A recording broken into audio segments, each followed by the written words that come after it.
Hello, campers. Grab your marshmallows and gather around the true crime campfire. We're your camp counselors. I'm Katie. And I'm Whitney. And we're here to tell you a true story that is way stranger than fiction. We're roasting murderers and marshmallows around the true crime campfire.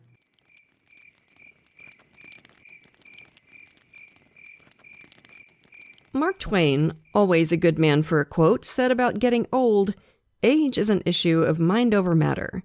If you don't mind, it doesn't matter." There is generally a broad, unspoken societal agreement over what the elderly are supposed to be like, the shape their lives are supposed to have. There are always people who don't fit into this preconception, of course. I'm sure plenty of you have encountered some weird and wild senior citizens, but probably not as wild as the people in this week's story, who turned their lives into their own personal mashup of grumpy old men and Ocean's 11. This is Golden Years, the Hatton Garden Heist.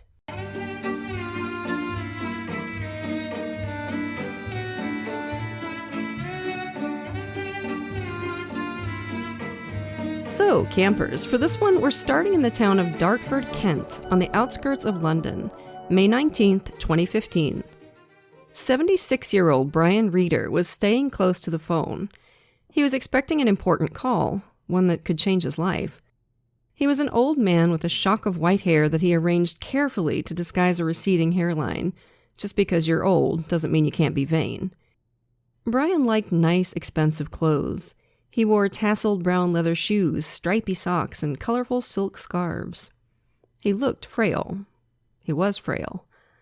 A few years ago, he'd been diagnosed with prostate cancer and neutropenia, which made him susceptible to infection. Not long after that, he'd climbed a tree to cut a branch and fallen out, fracturing his neck.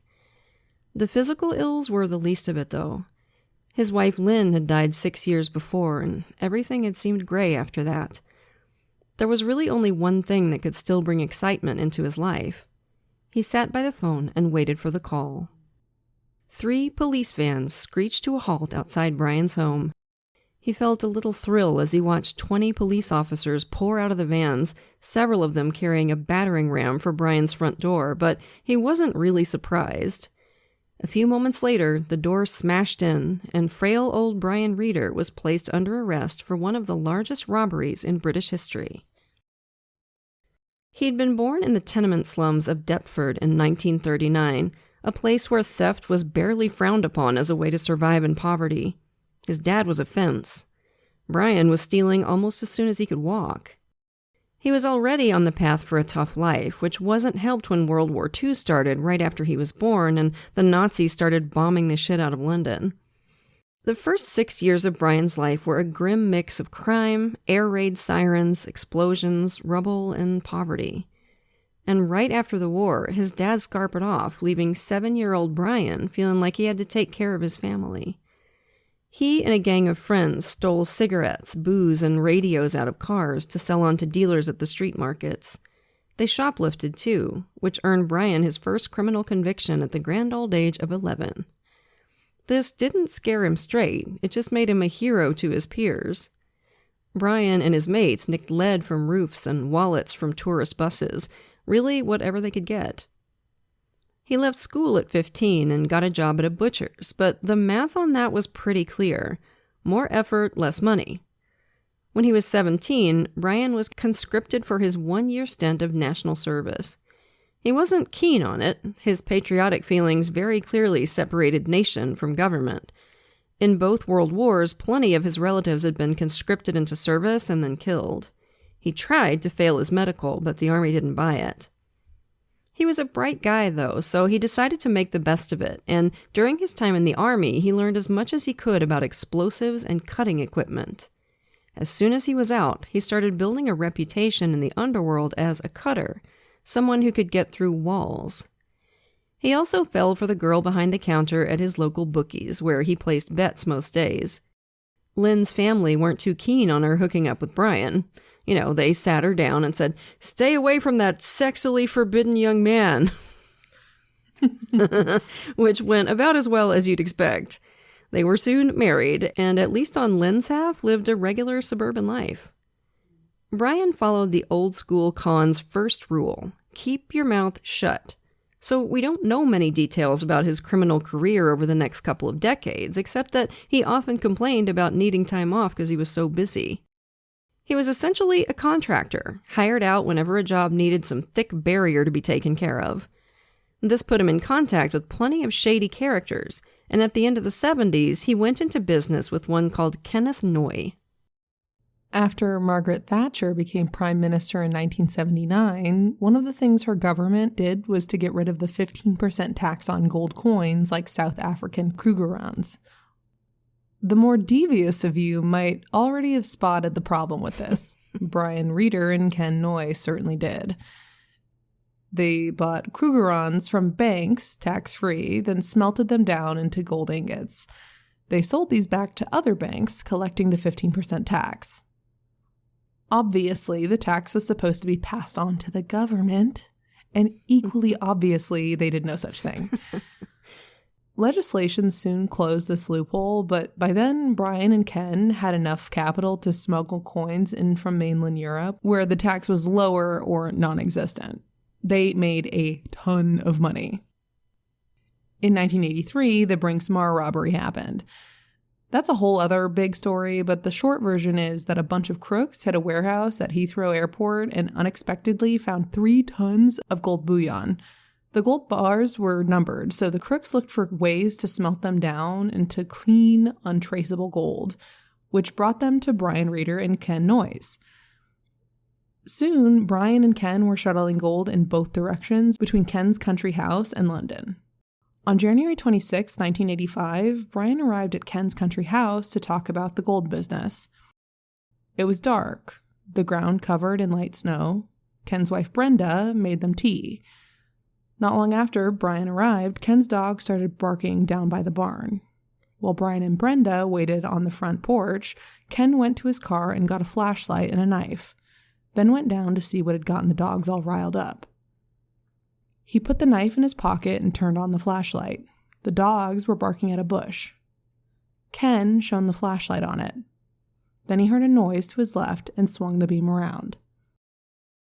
A hooded, masked figure dressed in all black was standing just 4 feet away, staring right at him. Jesus. According to Ken Noy, the strange figure punched him. Noy took the knife out of his pocket and started fighting back, stabbing the man again and again as they struggled. Shit. At the house, Brenda ran upstairs to grab a shotgun. Noy broke free and ran for the house while the man in black stumbled toward the garden wall. "There's a masked man down there," Noy said, grabbing the shotgun. All 3 of them hurried back toward the barking dogs, who were now surrounding a man slumped on the ground. "If you don't take that mask off and tell me who you are, I'll blow your head off," Noy said. The man hesitantly took off his mask. He looked almost as pale as the snow all around him. Brian Reeder had the uncomfortable feeling that he was probably a cop. Oh my God. A second later, a police car smashed through the iron gates of the property. Brian Reeder just ran for it, scrambling over the garden wall and running through the dark across a snowy field. He eventually reached the road back to London and tried to hitch a lift. A car slowed. Brian recognized it as a model the police often used, so put his thumb down and hurried across the road when he saw a car coming in the opposite direction. This one slowed down to let him in, and this one was also driven by police. Brian and Ken were both arrested and charged with the murder of Detective Constable John Fordham, an undercover officer who'd been part of a crew surveilling Ken's house as part of the Brinks-Mat investigation. Exactly what he'd been doing sneaking around the garden in a ski mask was never clear. Another member of the surveillance team claimed to have seen Brian kick the officer when he was on the ground, thus his charge, although the officer making this accusation was unable to say where Brian had kicked him and hadn't come forward until 5 months after the event. Ultimately, a jury determined that Ken Noy had been defending himself, and he and Brian were both cleared of murder, but convicted of charges related to smelting the gold. Brian was sentenced to 10 years, Ken to 14. And Ken did not take it well, screaming at the jury, "I hope you all die of cancer!" Jesus Christ. No, dude, wow. Brian got out in 1991, but he was uncomfortable. It was clear the police were not about to let bygones be bygones. They watched him everywhere. Brian wanted to get away, and he wanted to make more money to take care of Lynn, who'd developed diabetes and problems with her pancreas.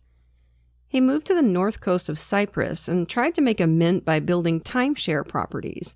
He knew other crooks who had done the same thing in Spain, but the Spanish beaches were the most popular destination for European tourists, and northern Cyprus was not.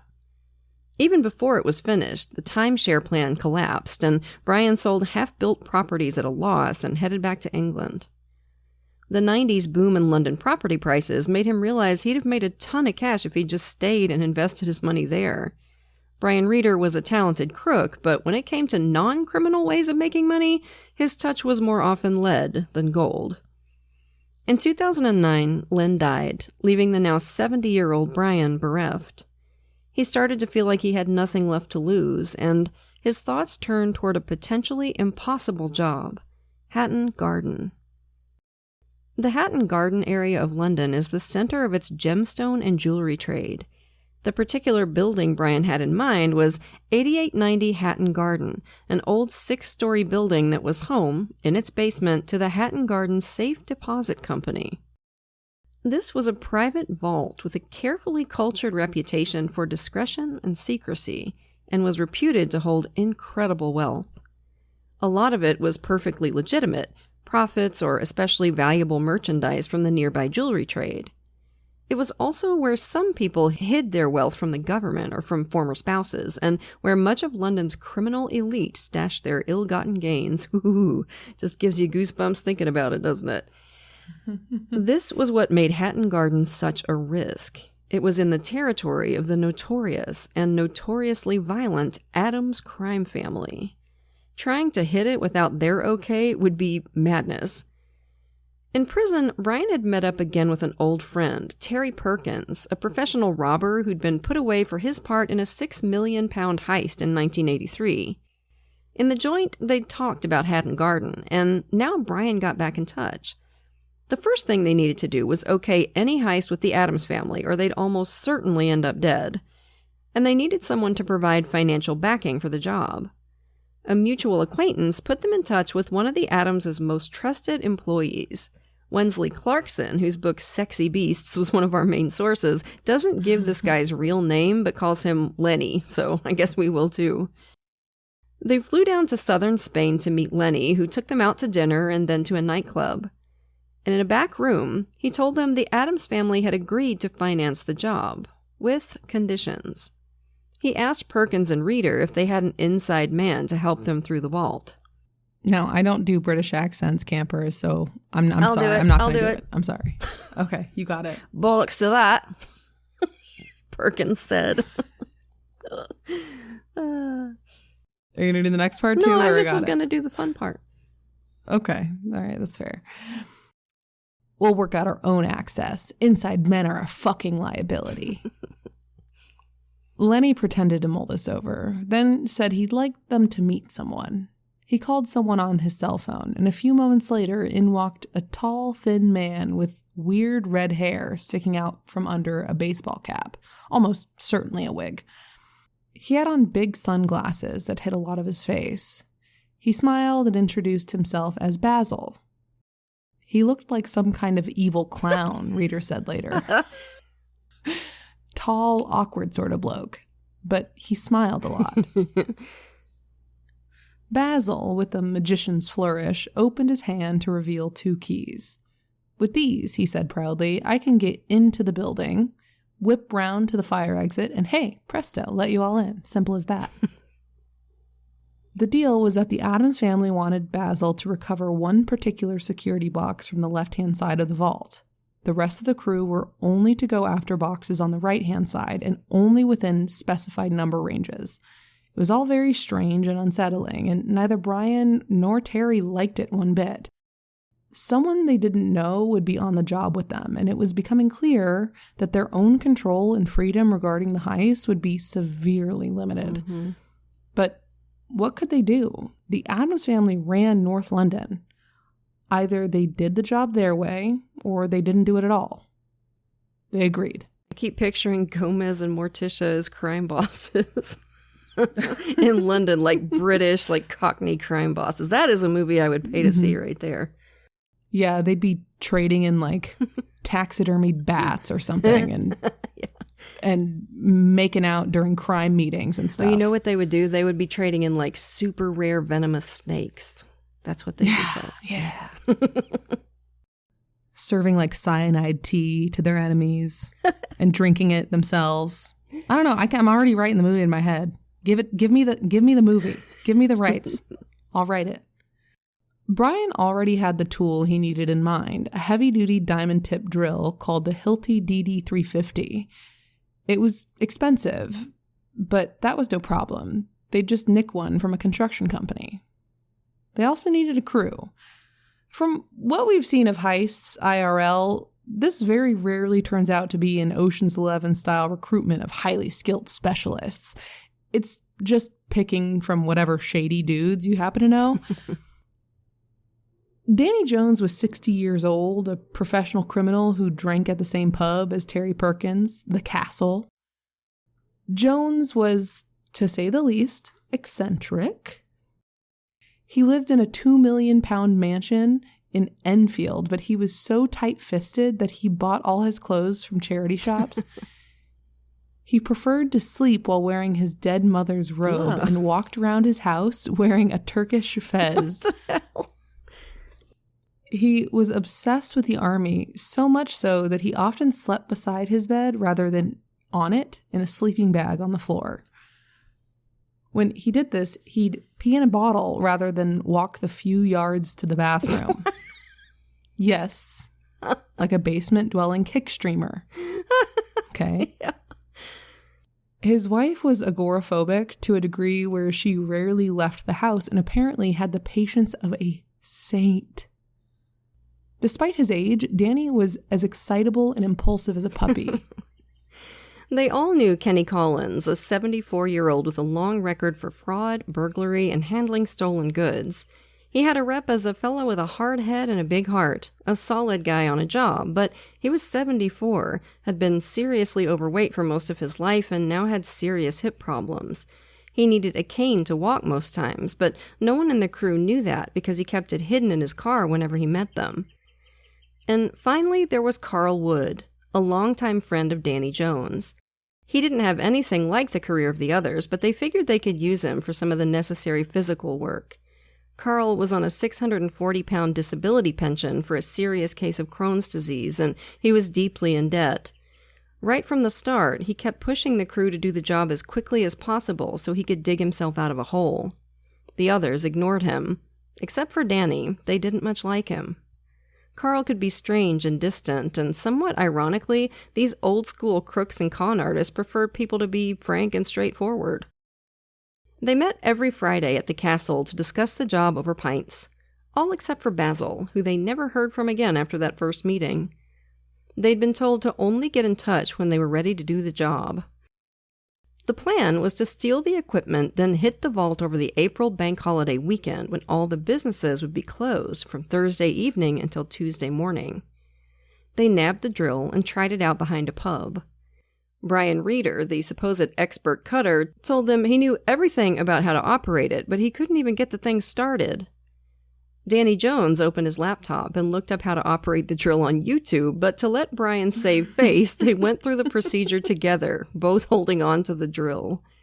It was just as well they did, because the machine almost flew out of their hands. They tried it out on a nearby concrete wall, and the diamond-tipped drill bit started tearing through it immediately. They stopped because the thing was incredibly loud and they worried somebody would come and investigate, but they were all impressed by the power of the thing. For all the careful planning, the fact is the gang had to get lucky again and again to pull off this heist.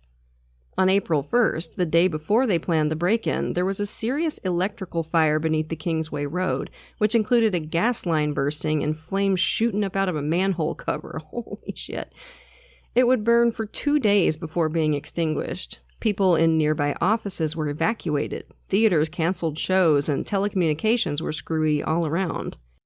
The fire would obviously occupy most of the authorities' attention over the holiday weekend, so much so that there was later speculation that it was started as a deliberate diversion. It wasn't. The fire brigade would determine it was just a freak accident with no sign at all of arson. Just good luck. The next morning, the gang, as usual, minus Basil, met in a lockup behind the old Wheatsheath pub. Terry Perkins told them they might walk away with as much as £50 million, which set Danny Jones jumping around and punching the air and shouting, "Yes!" until everybody else told him to shut up. I like Danny. Danny's the golden retriever friend, just all excited.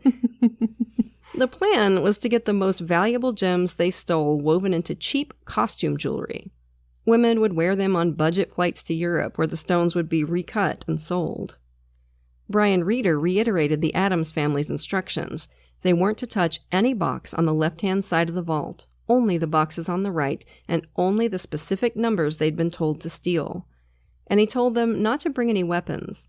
The job was designed so that they wouldn't encounter anyone, and any weapons would add years to any potential prison sentence. "We're all too fucking old for a fight anyway," Reeder said. He was 76 and in obvious poor health. He was already breathing hard before the job had started. They all arranged to travel separately to Hatton Garden and meet in the evening. Brian bragged that he'd gotten hold of a stolen Freedom Pass, which lets retirees travel for free on public transportation, so he'd take the train and bus into London without leaving any trail. Very sensible, but it struck all the image-conscious crooks in the room as a little odd for a supposed hardened criminal. He wants a senior citizen discount. Who doesn't? Yeah. I mean, honestly, it's at least it's stolen. Right? He stole it, so what do they care? It's not his. They all put their cell phones in a cardboard box until the job was done, except for Brian, who didn't have one. A little after 8 p.m., Kenny Collins stopped in a white van on Leather Lane, the next street over from Hatton Garden. The gang soon met up with Brian Reeder on the street. They were going for the opposite of stealth here. All of them who were going inside had on workman's high-vis jackets. Brian's had gas written on the back, and he wore a hard hat. But Brian, who was quite a fancy man in his later years, couldn't fully commit to the disguise. He also wore stripy socks, expensive brown leather shoes, and a kicky silk scarf, which you don't often see on gas workers while they're on the job. They waited in the van until a little after 9 when the mysterious Basil arrived. He walked along Greville Street, carrying a plastic bag on his shoulder in a way that blocked his face from London's ubiquitous CCTV cameras. He had on dark clothes and a black cap, from beneath which the cameras caught shiny straight red hair that everyone thought must be a wig. The press would later call him Mr. Ginger. Robbery is a lot easier when you have a key. Basil just strolled up to the front door of 8890 Hatton Garden and let himself in. There was a magnetic glass door inside with a pin pad. Basil apparently had the code. He crossed the lobby and unlocked the door to the courtyard, then opened the fire exit onto the street. The rest of the gang, except for Kenny Collins, got out of the van and started unloading their equipment, along with the 2 big wheelie bins. Terry Perkins kept patting his chest to make sure his insulin was there. Brian Reeder was out of breath after carrying 1 bag of tools. Still, they ferried everything through the fire exit, which they jammed open, not hurrying so as to not look suspicious. Lastly, they carried in the long canvas bag that held the diamond-tipped Hilti drill. Once they were out, Kenny Collins locked the van and headed across the street, huffing and puffing as he struggled to get the door open.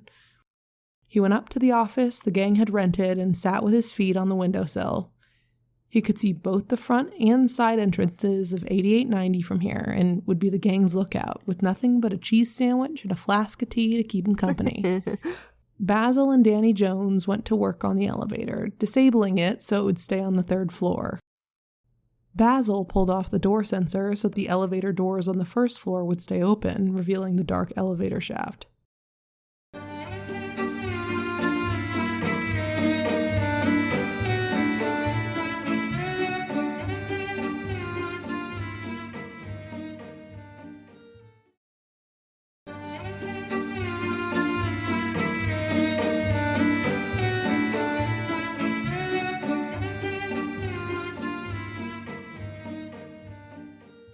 A collapsible ladder took the two of them down to the basement, where the Hatton Garden Safe Deposit Company had their offices and vault.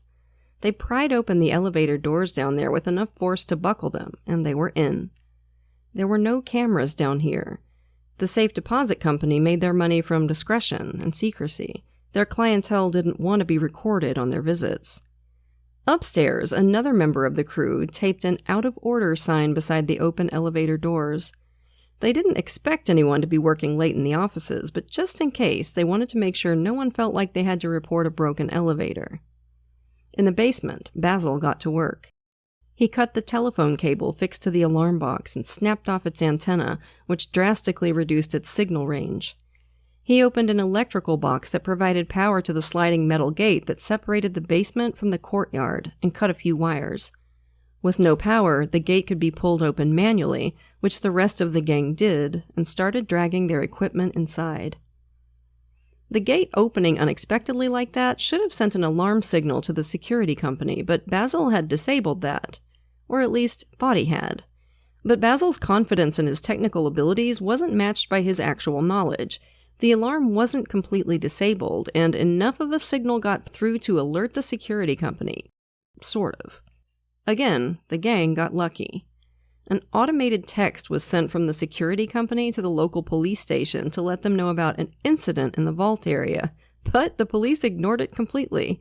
In fact, they didn't even notice it, because an automated text is a ridiculous way to communicate a security concern. It's crazy. Oh.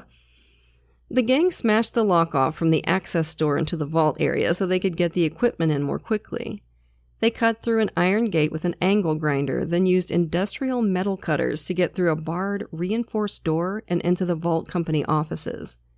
The sleek, dark metal vault doors stood before them, silver combination locks shining. The gang had no interest in the door. They were going through the wall beside it.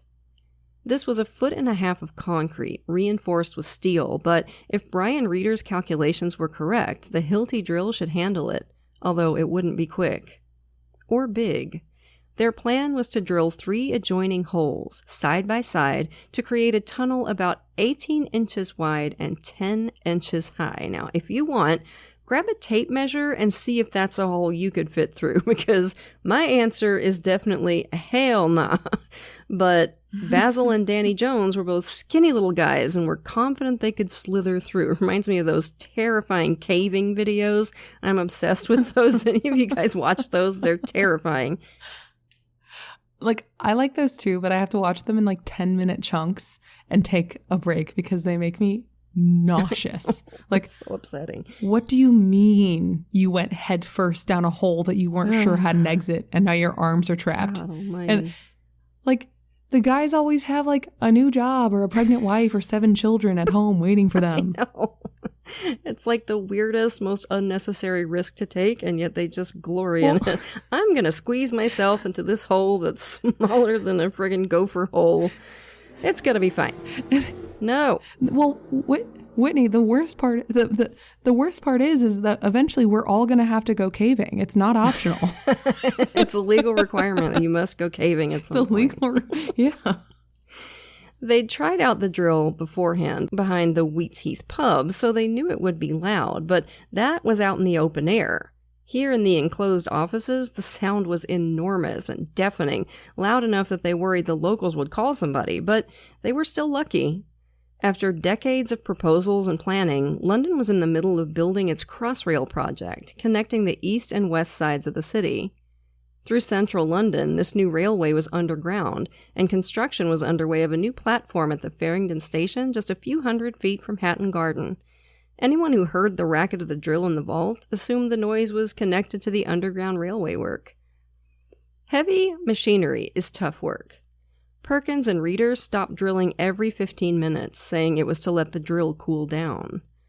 The drill was water-cooled and didn't need the interruption. It was obvious to Danny Jones that the 2 pension-age leaders of the crew were wearing themselves out and needed regular breaks, bless their hearts.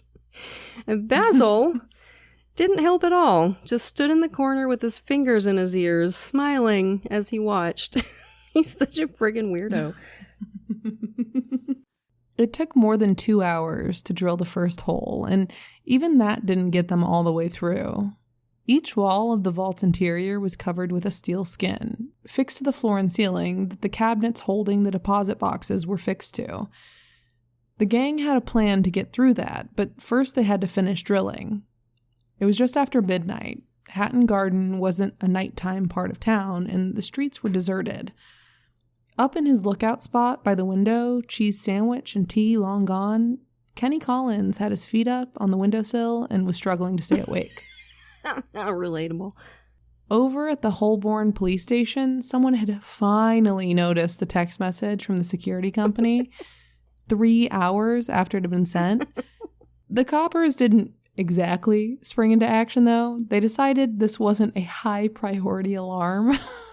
Okay. All they did was call the alarm company and advise them to send one of the vault security guards to have a look around.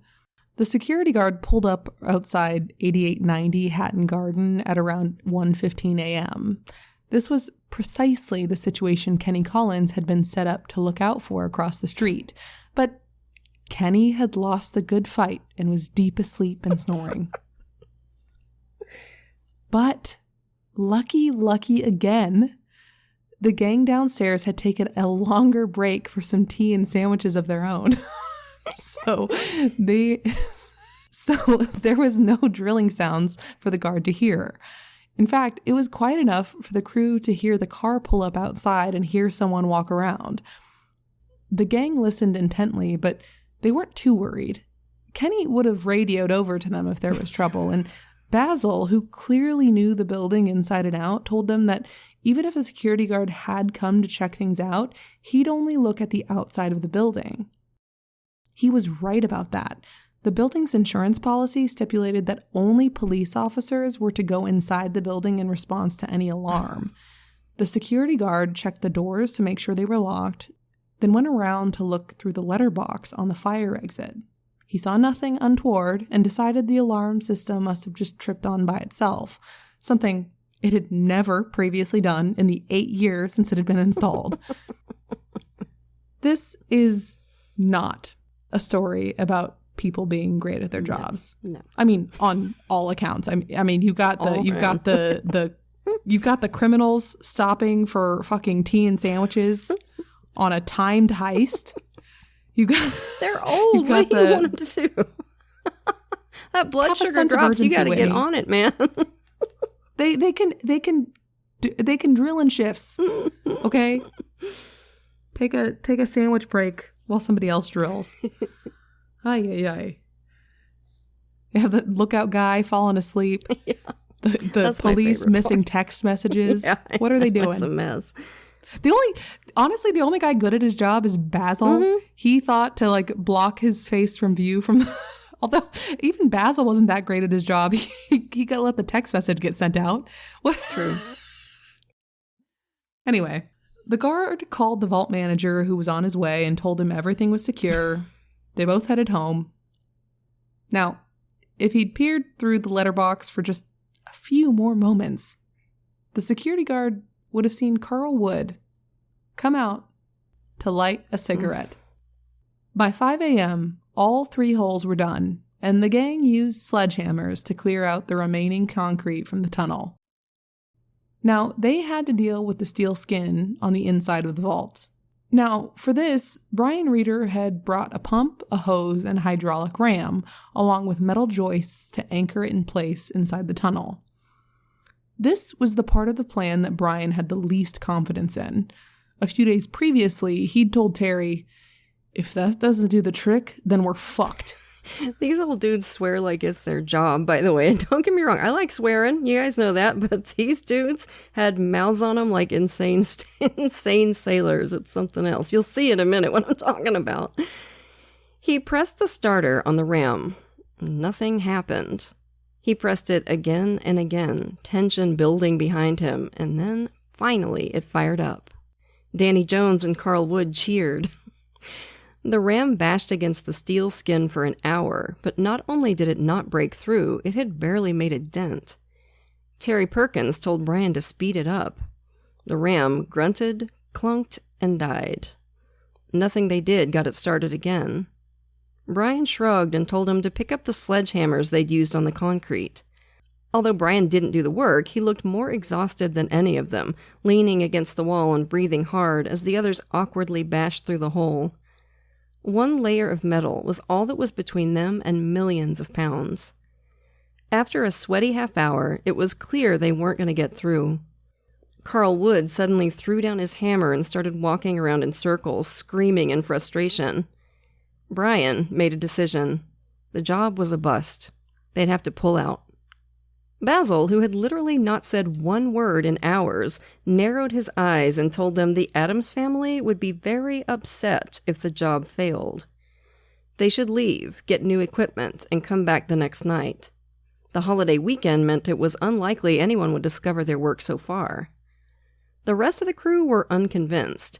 Everything in their criminal careers told them you got in and out as quickly as possible and you never went back to the scene of the crime. If it had just been them, they would have called it quits. But it wasn't just them. This job was under the auspices of the Addams family.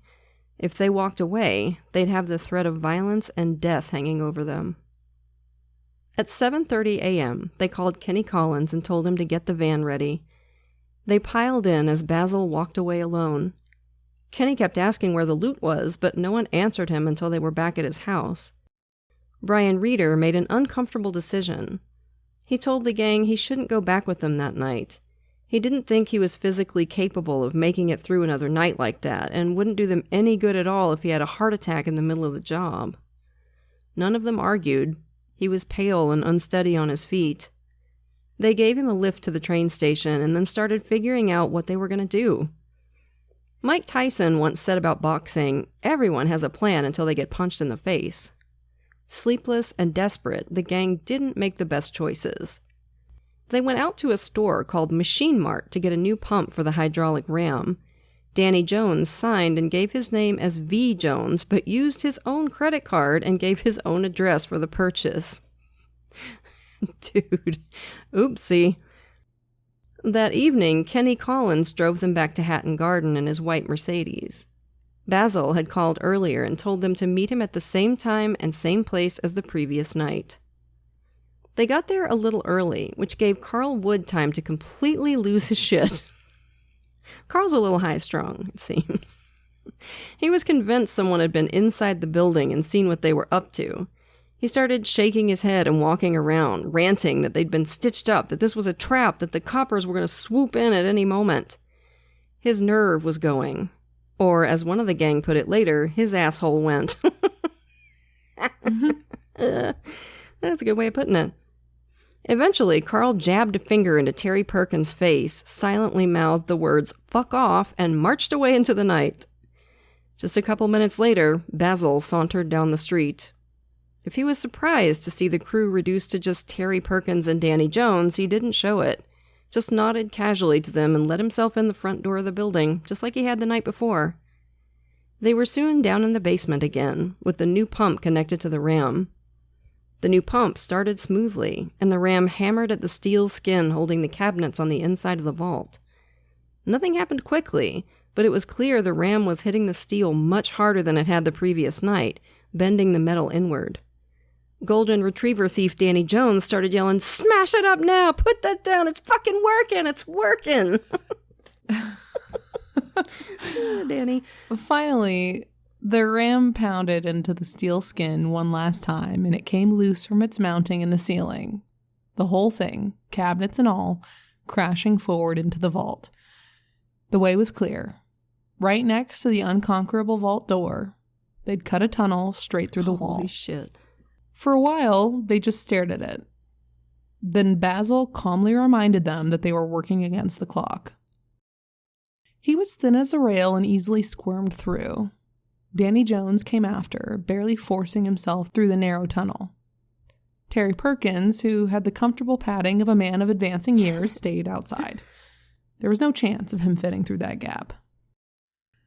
As agreed, Basil started immediately looking for one specific box on the left side of the vault. Danny got out the scrap of paper on which he'd written the numbers of the boxes on the right side that they were allowed to take. Some of the security boxes were locked with 2 keys, others were full safes with combination dials, but none of the security precautions in there were heavy duty. The vault itself was supposed to be protection enough. Danny had a crowbar and an angle grinder, and that was more than enough to smash the locks and rip out the boxes. The first box was a disappointment, although a mysterious one. It held an audio cassette, and from the label it looked like it was someone confessing to something. That would have gone into my pocket immediately, but it was worthless to Danny. He wanted cash, gold, gems, and jewelry, and tossed the tape aside and attacked the others. Come on, man. I would be on that shit like white on rice, right? That would be the treasure for me. I could not get to a tape player fast enough. That is a damn shame. Oh, man, I wish I knew what was on that tape. He later said he felt like he was popping open boxes at Christmas time. Every time he opened one and found cash or jewels, he shouted out, "Yes!" and shoved them into his bag. He pushed the first bag of loot through to Terry Perkins. Basil, meanwhile, had pulled out the one box he was after and carried it gingerly as if it was full of eggs. He put it in a sack and crawled through the tunnel, then just sat in the corner and watched the other 2 work, a broad smile on his face. What was in the box? Sorry, we don't know. Let your imaginations run wild. That glowing shit that was in the Pulp Fiction briefcase. Probably. Yeah, probably. Terry Perkins quickly sifted through the loot, just tossing aside gems and jewelry he thought looked too cheap. Danny ripped open 72 boxes, and only 7 of them were empty or held things that were worthless to the robbers. One, for example, held 6 different passports for the same person. Again, intriguing, but again, worthless to Danny. Basil suddenly stood and announced that he was off. The others didn't bother to say goodbye to him as he wandered away. Before he left, he went to the vault security office and stole the hard drive for the CCTV cameras in other parts of the building. And that was it for Terry and Danny, too. They didn't trust Basil or the Addams family at all and wouldn't put it past him to call the cops as soon as they'd gotten what they wanted. They called Kenny Collins in his lookout spot across the road and told him to get the van ready, then pushed the 2 wheelie bins, full to the brim with valuable loot, out to the fire exit. They loaded them into the van and sped off. It was 5:45 a.m. Jobs like this, heists, bank robberies, aren't like other crimes.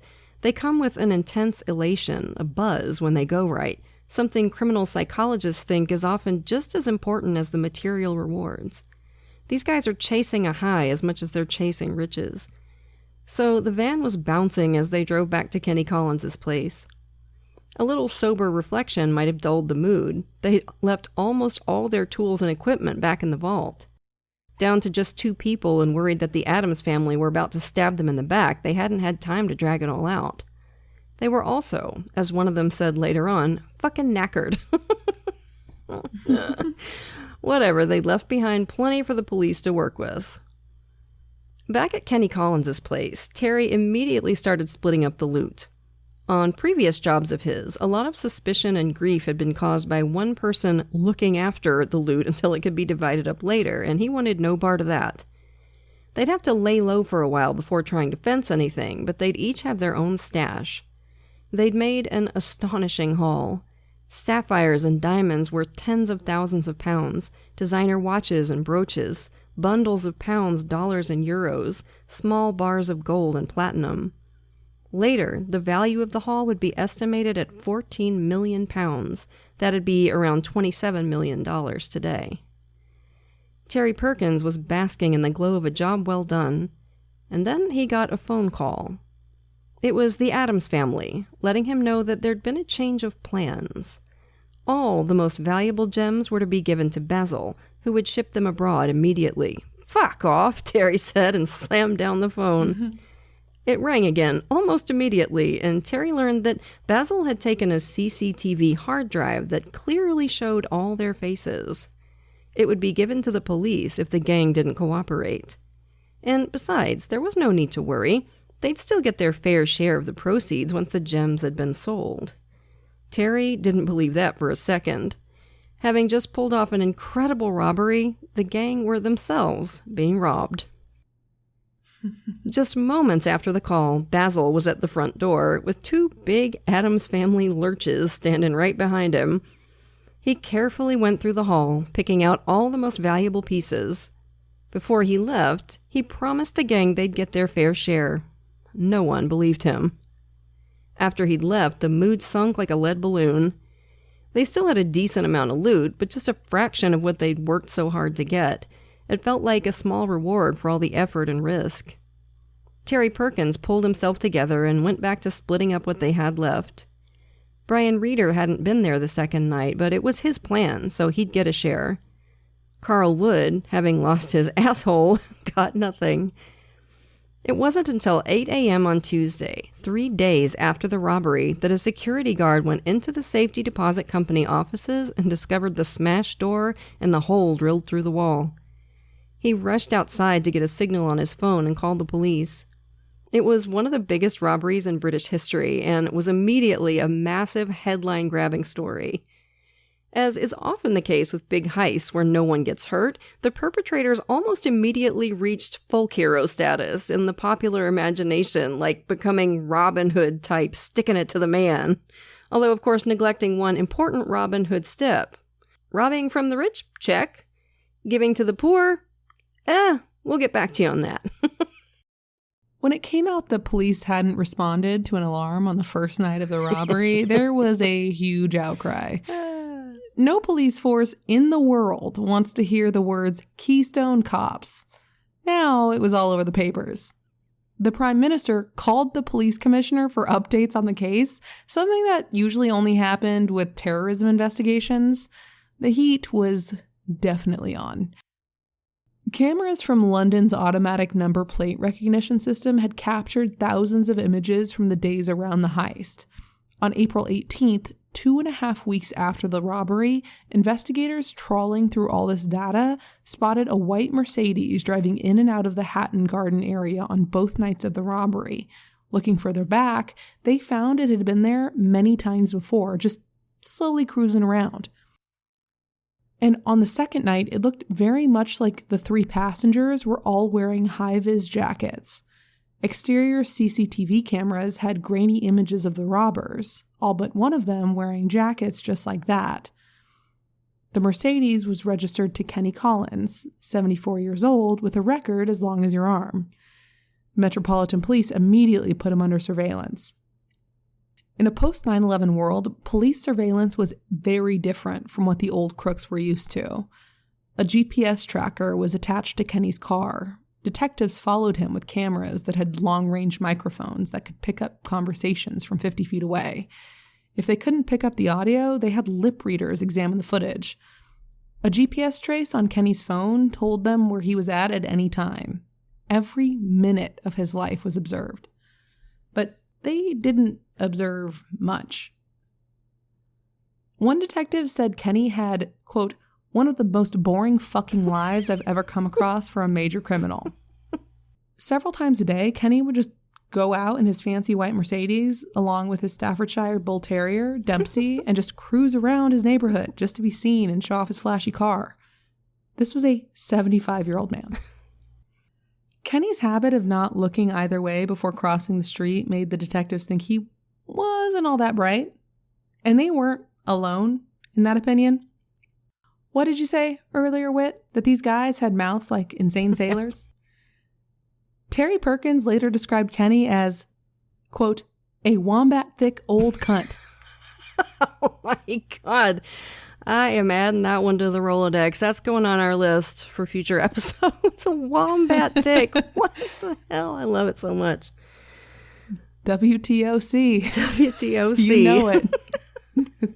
He's just a WTOC. You know, you'll know, campers, when we say WTOC, you'll know what we mean. Kenny had no idea he was being surveilled.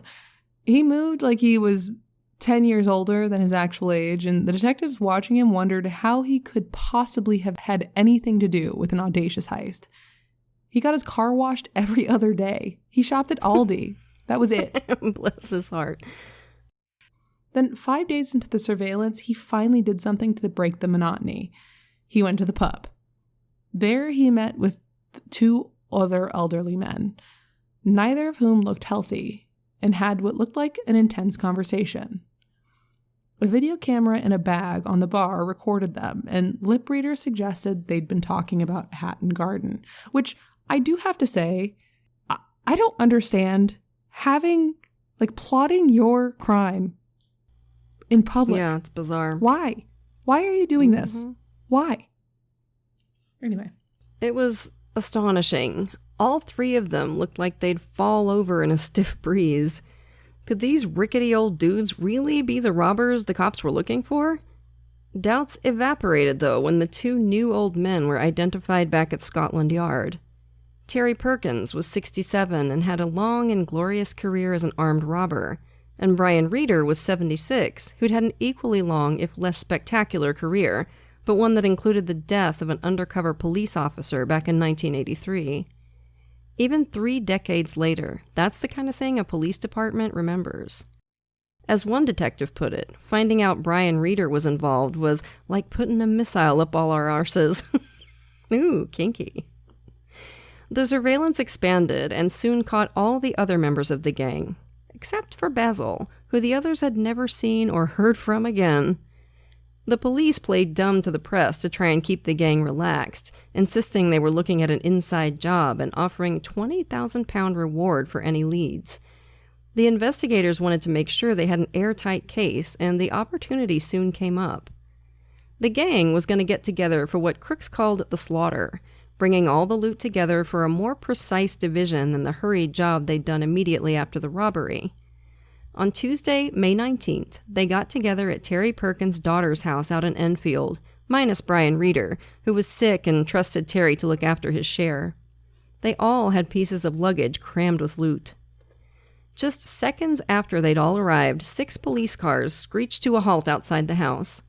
A battering ram smashed open the front door and coppers swarmed inside. At each gang member's own house, other police raids took place.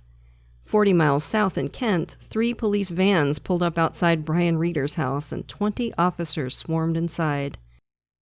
The arrest reignited the press obsession with the case, especially when they discovered that most of the gang were well over 60. They were dubbed the Diamond Wheezers. I love it. The evidence against the crew was overwhelming, but still, authorities were surprised when the 4 principal robbers, Reeder, Perkins, Jones, and Collins, all decided to plead guilty to conspiracy to commit burglary. There was no sentencing deal.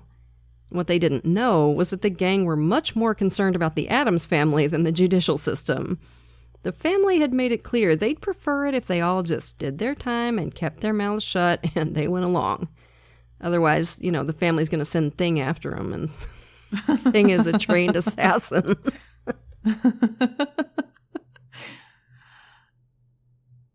Terry Perkins, Danny Jones, and Kenny Collins each got 7-year prison sentences. Brian Reeder got 6 years and 3 months. Carl Wood, who made 0 money from the whole business, got 6 years. God. A later ruling determined that the 4 principals had to pay back millions of pounds in restitution or have their sentences extended. Terry Perkins, who developed heart disease in addition to his diabetes, died in prison in February 2018, a week after his second ruling. Brian Reeder developed dementia and was granted compassionate release in 2019. He died of cancer in 2023. Danny Jones was released in 2022 at the age of 66. As far as we know, Kenny Collins is still inside at the age of 85. In 2018, police finally tracked down the mysterious Basil, a whip-thin 58-year-old called Michael Seed, who lived in a tiny council flat crammed with computers and electronics gear. His bio was very different from the rest of the Hatton Garden crew, the son of a Cambridge biochemist who got an electronics degree before turning to a twin career selling LSD and repairing computers. Friggin' Walter White over here. He said he'd lived in the black economy for 30 years, with no bank account and no government presence except for his monthly £105 council flat rent. He hasn't opened up at all about how he came to be involved with the Addams family, which is probably wise, and he was sentenced to 10 years in prison, where he remains today. We all like to think we'll hold on to our spark as we get older, right?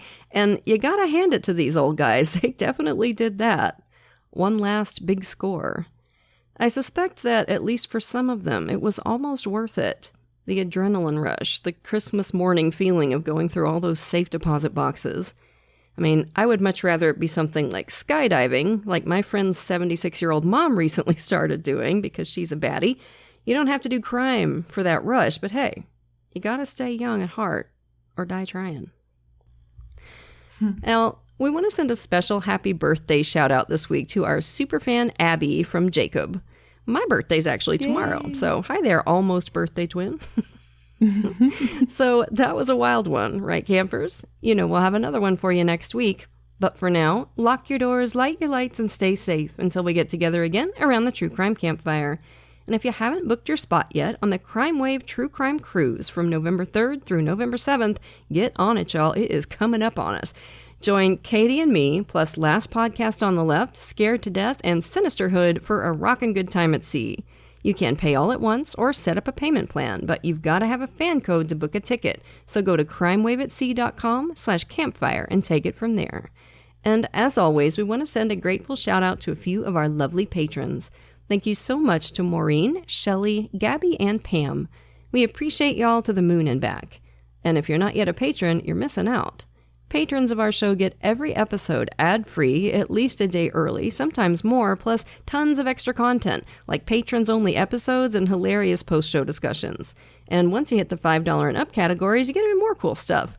A free sticker at $5, a rad enamel pin, or fridge magnet while supplies last at $10, virtual events with Katie and me, and we're always looking for new stuff to do for you. So if you can, come join us at patreon.com/truecrimecampfire.